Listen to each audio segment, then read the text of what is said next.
এই শ্রাদ্ধ অনুষ্ঠান কোনো শুভ অনুষ্ঠান নয়। শাস্ত্রগ্রন্থ রয়েছে যেখানে বিধান দেওয়া রয়েছে যে কোনো ব্যক্তি যদি ঘৃণ্য অপরাধ করে সেই অপরাধের শাস্তি হিসেবে তার মাথা মুন্ডন করা হয়। তাহলে কোনো ব্যক্তির যদি পরিবারের কেউ পিতা কিংবা মাতা মারা যায়, তাহলে সেই ব্যক্তি কি এমন অপরাধ করেছে যে তাকে মুন্ডন করতে হবে? মারা যায়, তখন আমাদের প্রয়োজন হয় সুচিতার, পরিচ্ছন্ন থাকার। কিন্তু আমরা ঠিক উল্টোটা করি।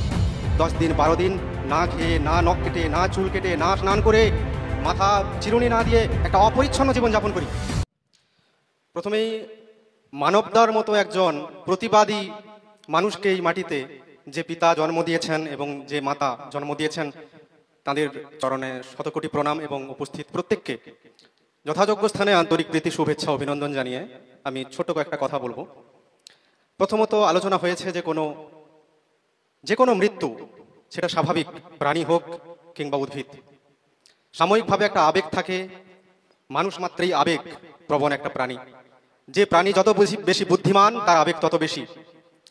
তাই আবেগের বশে মানুষ এই রীতি পালন করে এবং তার নাম দিয়েছে ধর্ম কিংবা ধর্মীয় আচার। এবং দাদা একটু আগে খুব সুন্দর করে বললেন যে এই পৃথিবীতে কয়েক হাজার, প্রায় 4200-র অধিক ধর্ম রয়েছে এবং প্রত্যেকটা ধর্মের আলাদা আলাদা রীতি রিচুয়াল রয়েছে। তারা সেইভাবে করে তাদের ধর্মাচরণ করে। জন্মের সময় একরকম, মৃত্যু হলে আরেক রকম। পার্সিদের বিষয়ে যেটা আপনারা শুনলেন, তার বর্ণনা যদি করতে হয় তাহলে অনেকে আঁতকে উঠবেন, ভয় পেয়ে যাবেন। তাই সেই বর্ণনায় আমি যাব না। আমি যে ধর্ম থেকে উঠে এসেছি, যে ধর্মে আমি বিলং করি, এখনো পর্যন্ত আমার পিতামাতা জন্মের সময় থেকে আমাকে যে ধর্ম আচরণ শিখিয়েছিলেন, আমি সেই ধর্মের বিষয়ে দু একটা কথা বলবো। প্রথমেই বলবো যে এই যে শ্রাদ্ধ অনুষ্ঠান, এই শ্রাদ্ধ অনুষ্ঠান কোনো শুভ অনুষ্ঠান নয়। আমাদের দীর্ঘদিন বোঝানো হচ্ছে যে শ্রাদ্ধটা শুভ এবং আমরা মেনে নিয়েছি শুভ, কিন্তু এর পেছনে থাকা বাস্তব সত্যটাকে কোনোদিন আমরা খতিয়ে দেখিনি কিংবা আমরা প্রশ্ন করিনি বলেই আমরা এটাকে শুভ মনে করি। আমি কয়েকটা বাস্তব উদাহরণ দিয়ে আপনাদের বোঝাবো সেটা। দেখবেন গ্রামাঞ্চলে যখন মানুষের ঝগড়াঝাটি হয়, তখন শ্রাদ্ধ কথাটাকে গালিগালাজ হিসেবে ব্যবহার করা হয়। অমুকের শ্রাদ্ধ করে দেবো। এখানে একটা স্পষ্ট প্রমাণ যে শ্রাদ্ধ কোনো শুভ অনুষ্ঠান নয়। দ্বিতীয়ত, রিসেন্টলি একটা খবর প্রকাশ পেয়েছিল, যে খবরটাই আপনারা দেখবেন সোশ্যাল মিডিয়ার মাধ্যমে প্রকাশ পেয়েছিল, বহু টিভি চ্যানেলেও আপনারা দেখবেন এরকম খবর প্রকাশিত হয়েছে, যেখানে একটি মেয়ে তার পিতামাতার অমতে গিয়ে কোনো এক অন্য ধর্মের ছেলেকে বিয়ে করেছে বলে তার পিতামাতা সহ, পরিবার সহ তার পাড়ার মানুষ অসন্তুষ্ট হয়, মেয়েটির প্রতি চরম ক্ষোভ, বিদ্বেষ প্রকাশ করে এবং সেই বিদ্বেষ প্রকাশ করার মাধ্যম হিসেবে জীবিত অবস্থায় মেয়েটির শ্রাদ্ধ করা হয়। এখান থেকে একটা প্রমাণ পাওয়া গেল যে শ্রাদ্ধ হচ্ছে ক্ষোভ, বিদ্বেষ প্রকাশের একটা উৎসব। এটা কোনো শুভ অনুষ্ঠান নয়। মেয়েটির পিতামাতা যদি মেয়েটির শুভ চিন্তা করত, তাহলে কোনো মতেই একটা জীবিত অবস্থায় একটা মেয়ের শ্রাদ্ধ করতে পারত না। একটি মেয়ে বিবাহ বহির্ভূত সম্পর্ক করে এবং তার স্বামী জানতে পেরে সে মেয়েটিকে বাড়ি থেকে তাড়ায় এবং জীবিত অবস্থায় তার শ্রাদ্ধ করে। এটাও একটা প্রমাণ। ওটা ঠিক নাকি ভুল, ওর বিদ্বেষ প্রকাশটা, ওর রাগ বা ক্ষোভ প্রকাশটা ঠিক নাকি ভুল, সেটা আপনারা বিচার করবেন, সেটা বিতর্কিত বিষয়, সে বিষয়ে আমি কিছু বলছি না। আমার বিষয় এটা যে যেহেতু বিদ্বেষ, ক্ষোভ, রাগ এটা প্রকাশের মাধ্যম হচ্ছে শ্রাদ্ধ, তাহলে শ্রাদ্ধ কিভাবে শুভ অনুষ্ঠান হলো? এটা আমার প্রশ্ন থেকে যায় এই সমাজের কাছে। অনেক প্রশ্ন ওঠে, মানবদা পিতা মারা গেছেন, তিনি কেন মাথা মুন্ডন করাননি, ন্যাড়া হননি? এই প্রশ্ন অনেকের। আমি আপনাদের জানিয়ে রাখি, এই ন্যাড়া হওয়া বা মাথা মুন্ডন করা এটা কোনো ধর্মীয় রীতি নয়, এটা একটা শাস্তি। কোনো মানুষ যখন জঘন্য ঘৃণ্য অপরাধ করে, তখন তার মাথা মুন্ডন করে গায়ে কালি মাখিয়ে তাকে রাস্তায় ওই ঢাকঢোল পিটিয়ে ঘুরে বেড়ায়। এটা হচ্ছে ভারতবর্ষের পুরনো প্রাচীন একটা শাস্তি। এই শাস্তির উল্লেখ মনুসংহিতায় রয়েছে। আমি আপনাদের রেফারেন্স তুলে দিচ্ছি।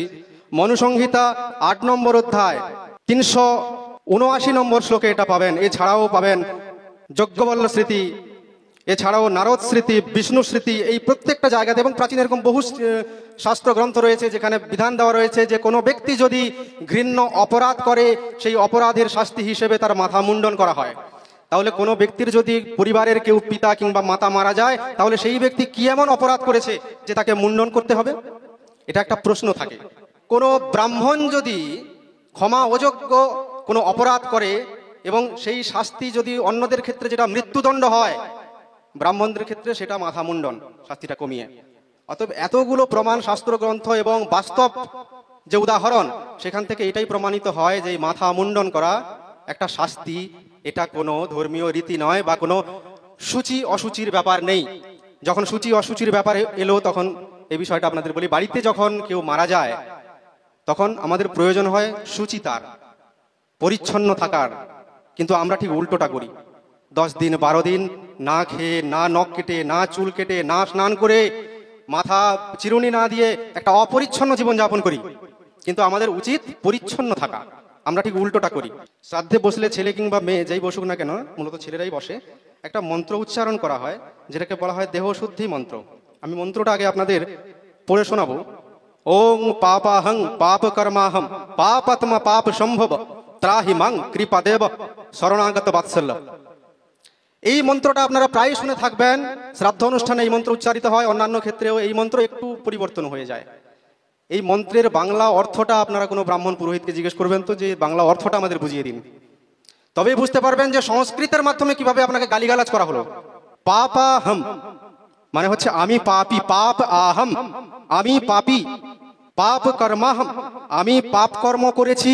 শ্রাদ্ধে বসেছে, সে বলছে আমি পাপী, আমি পাপ কর্ম করেছি। তাকে দিয়ে বলানো হচ্ছে এটা, সে তো জানে না কি বলছে সে। যদি বলা হয় আপনি বাংলায় বলুন, আপনি বলতে পারবেন আমি পাপী, আমি পাপ কর্ম করেছি? সংস্কৃতে খুব সুন্দর আনন্দের সহিত বলবেন পাপাহম পাপ কর্মাহম, মনে হবে খুব গর্বের সহিত আমি কিছু উচ্চারণ করছি। তারপরের শব্দটা রয়েছে পাপ সম্ভবা, বিভৎস এক শব্দ, যার অর্থ হচ্ছে পাপ কর্মজাত।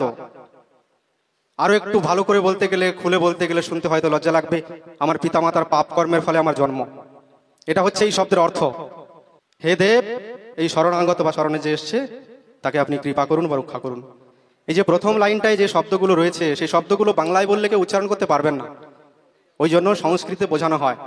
ওই জন্যই আমি বলি যে বারবার যে এই শ্রাদ্ধ অনুষ্ঠান কোনো শুভ অনুষ্ঠান নয়। বারবার বলি, বিভিন্ন জায়গায় বলি, এবং আজও বলে গেলাম এই জায়গায় দাঁড়িয়ে। এবং এই শ্রাদ্ধ অনুষ্ঠানের বিরুদ্ধে গিয়ে মানবদা যে এই মাটিতে যে একটা উদাহরণ সৃষ্টি করলেন, অসংখ্য ধন্যবাদ জানাবো, আমি অসংখ্য ধন্যবাদ জানাবো।